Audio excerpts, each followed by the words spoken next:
ગામ મહેસાણાના નજીકમાં છે, જમીનો બહુ અમારી ઓછી છે. અમારા તાવડિયા ગામની જે જમીન રહી એ બિલકુલ લિમિટેડ માપની જમીન છે. મુખ્ય વ્યવસાય અમારો પશુપાલન અને ખેતી જ છે. એના સિવાય બીજા કોઈ ઉદ્યોગ ધંધા અમારી બાજુ છે નહીં. એટલે અમારા લોકોને જે જીવા માટે જીવાદોરીની જે વ્યવસ્થા છે એ ખાલી પશુપાલન ને ખેતી જ છે.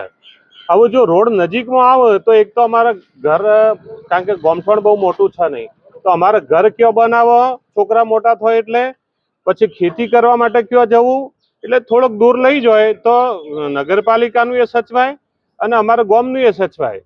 કારણ કે અમે સરકારના વિરોધમાં કોઈ એટલો બધો ખોટો વિરોધ નહીં અમારો, પણ જે અમારો કાયદેસર ભારતના નાગરિક તરીકે અમારો જે હક છે એ તો અમે રજૂઆત કરી શકીએ કે નહીં. એટલે જો નગરપાલિકા રોડ બનાવે એનાથી વાંધો નહીં, પણ થોડાક દૂર લઈ જાઓ. કેટલા રોડ આવે છે?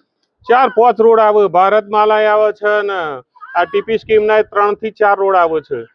એમાં 100 ને પેલો જે 80 મીટરનો જે રોડ આવે છે ને એ તો ગામના એકદમ નજીક આવે છે.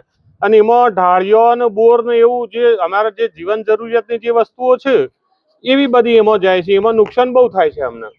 અને અમારી જંત્રી ઓછી છે, એટલે જંત્રી ઓછી ના કારણે અમને કોઈ વળતર બહુ મળવાની નહીં. વળતર આપવાનો જ નહીં માં નગરપાલિકા. એટલે અમે તો બધા હાથે પગે થઈ જઈશું.